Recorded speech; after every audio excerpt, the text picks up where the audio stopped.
तो आप लोग जानते हैं कि भारत और चीन के बीच की जो स्थितियां हैं काफ़ी गंभीर हो चुकी हैं। वहीं दोस्तों आप लोग जानते होंगे कि चीन अपनी हरकतों से जहां बाज नहीं आ रहा, वहीं दोस्तों अब मंत्री लेवल की बैठक भी होने जा रही है। और बात कर ली जाए तो इन दिनों काफ़ी बड़ी खबर निकल के आई है कि अब चीन जो है सो अब मंत्री लेवल की बैठक करके भारत में जो आप लोग जानते होंगे कि लद्दाख में जो सीमा विवाद हुआ था, एलएसी पर जो सीमा विवाद हुआ था, उसको हल करना चाहता है। और यहाँ तक कि उसके लिए तरह तरह के प्रस्ताव भी कर रहे हैं और उसके लिए भारत के साथ मित्रता का राग भी आलाप रहा है।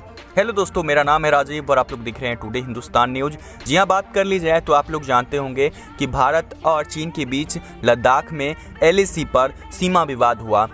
उस सीमा विवाद के बाद तरह तरह की वार्तालाप हुए, सैन्य स्तर पर वार्तालाप हुए, लेकिन दोस्तों ये विफल साबित रही। जिसके बाद चीन ने अब रक्षा मंत्रियों की मुलाकात के लिए भारत को प्रस्ताव भेजा है। जी हाँ दोस्तों, अब रक्षा मंत्रियों के लेवल की बैठक होगी और उस पर जाकर सीमा विवाद को खत्म किया जाएगा। क्योंकि दोस्तों आप लोग जानते होंगे कि भारत बैक टू बैक चीन को काफ़ी बड़ा झटका दे रहा है। जहां पे दोस्तों आप लोग जानते होंगे कि बहुत सारे चाइनीज़ ऐप बंद कर दिए गए हैं। वहीं दोस्तों हाल ही फिलहाल में पबजी का भी नाम सामने आ चुका है और पबजी को भी बैन कर दिया गया है।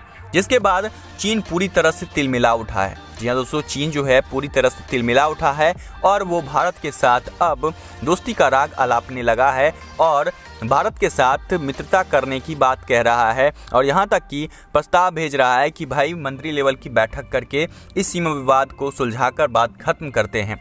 वैसे दोस्तों आप लोग जानते होंगे कि इससे पहले भी सैन्य स्तर पर काफ़ी बार वार्तालाप हो चुकी है, लेकिन दोस्तों सभी विफल साबित रही है। और वहीं दोस्तों भारत जो है सो अपनी सीमा से पीछे नहीं हट सकता। तो वैसे दोस्तों आप लोग जानते होंगे कि चाइना जो है सो भूमि अधिग्रहण नियम जो कि भारत के साथ भी करने की कोशिश किया, जिसमें भारत ने उसे मुंहतोड़ जवाब दिया है। वहीं दोस्तों पूरी दुनिया भर में भी चीन ने ये हरकत करने की कोशिश की, बाकी मुल्कों के भी भूमि अधिग्रहण करने की कोशिश की, लेकिन दोस्तों उस तरफ से कुछ ज़्यादा कार्रवाई नहीं की गई। लेकिन भारत के साथ करने के बाद भारत ने जैसे ही मुंहतोड़ जवाब दे दिया, वहीं दोस्तों भारत ने आर्थिक तौर पर चीन को बहुत बड़ा नुकसान पहुंचाया है।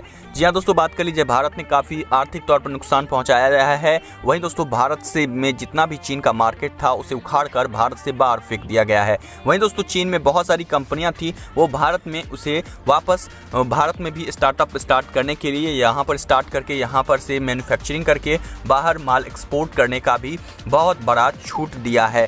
दोस्तों ऐसे में अब चीन की बहुत सारी कंपनियां भारत में अपना माल एक्सपोर्ट करेगी, भारत से एक्सपोर्ट करेगी, यहाँ मैन्युफैक्चर के एक्सपोर्ट करेगी। इस तरह से चाइना को बैक टू बैक बहुत तरह से राजनीतिक तौर पे, कूटनीतिक तौर पे और बात कर ली जाए तो हर मामले में, जी हाँ, हर क्षेत्र में नुकसान पर नुकसान पहुंच रहा है। और इसको देखते हुए चीन ने सोचा है कि भाई अब ये बात जो है सो सैन्य स्तर पर वार्ता करने से, या जो बड़े बड़े ब्रिगेडियर हैं या जो सैन्य स्तर के बड़े अधिकारी हैं उन सब के बीच बातचीत करके ये मसला जब हल नहीं होने वाला है, तो ऐसे में अब मंत्री लेवल की बैठक यानी कि चीन ने रक्षा मंत्रियों की मुलाकात के लिए भारत को प्रस्ताव भेजा है। फिलहाल अभी भारत ने अपनी औपचारिक मंजूरी नहीं भेजी है और बताया जा रहा है कि मॉस्को में दोनों के बीच बैठक होगी, जिसमें से चीन के रक्षा मंत्री और भारत के रक्षा मंत्री, जी हाँ दोस्तों, दोनों के बीच इस पर बातचीत होगी। तो दोस्तों ये काफ़ी बड़ी खबर निकल के आ रही है। आप लोग जानते होंगे कि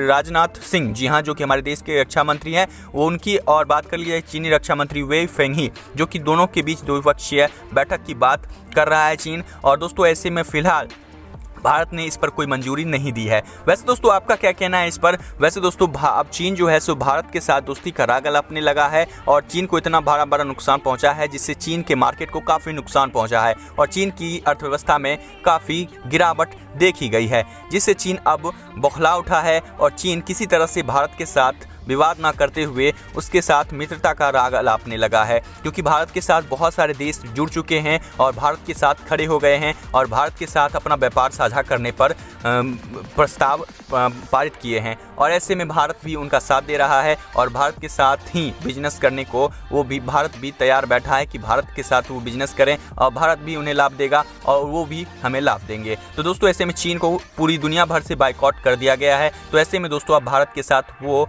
दोस्ती का राग अलापने पर अब खड़ा हो गया है। तो दोस्तों इस तरह से चीन की आकर भारत तोड़ने पर तुला हुआ है। वैसे दोस्तों आपका क्या कहना है इस पर, नीचे कमेंट्स में अपनी ओपिनियन जरूर शेयर कीजिए। साथ ही दोस्तों अगर आप इस चैनल पर नए विजिटर हैं तो चैनल को सब्सक्राइब कीजिए और चैनल के साथ बने रहिए।